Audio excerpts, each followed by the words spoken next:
Today we are going to be discussing a citation that the Illinois Department of Public Health recently issued to Symphony of Bronzeville Nursing Home in Chicago after a resident there suffered a broken tibia while being transferred from her wheelchair to her bed. My name is Barry Doyle. I'm a lawyer in Skokie practicing nursing home abuse and neglect work throughout the state of Illinois.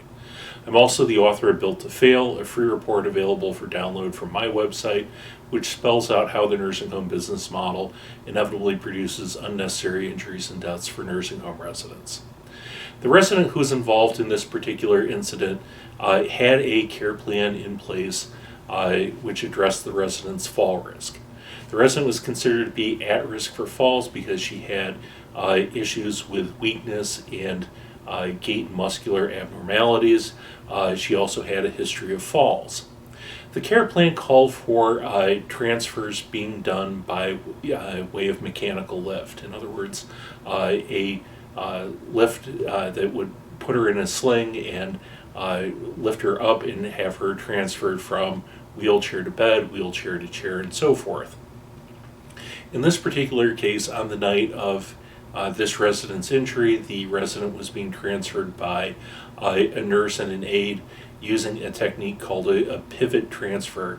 A pivot transfer involves placing a gait belt around the waist of a resident, placing the resident's wheelchair next to the chair, or in this case the bed that the resident is being transferred to, and physically lifting the resident up from the wheelchair and pivoting and turning and placing the resident on the surface where they're going to be seated.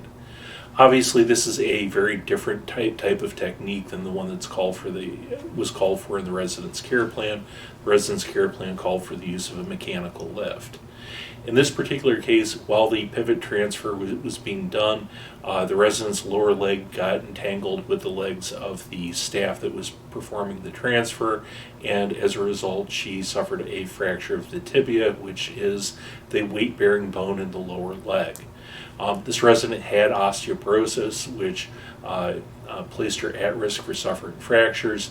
This, combined with the twisting that would take place during this type of transfer, especially when the legs get entangled, led to this resident suffering the fracture. The fracture in turn required surgery to repair.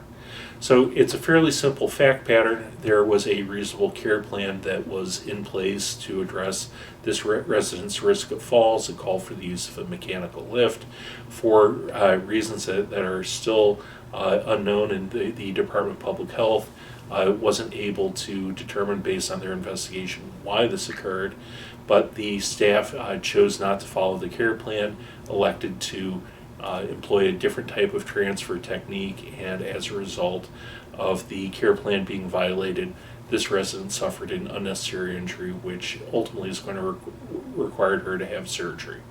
So I hope you found this interesting. If you have any questions regarding this or any other nursing home abuse and neglect matter, please feel free to reach out to us.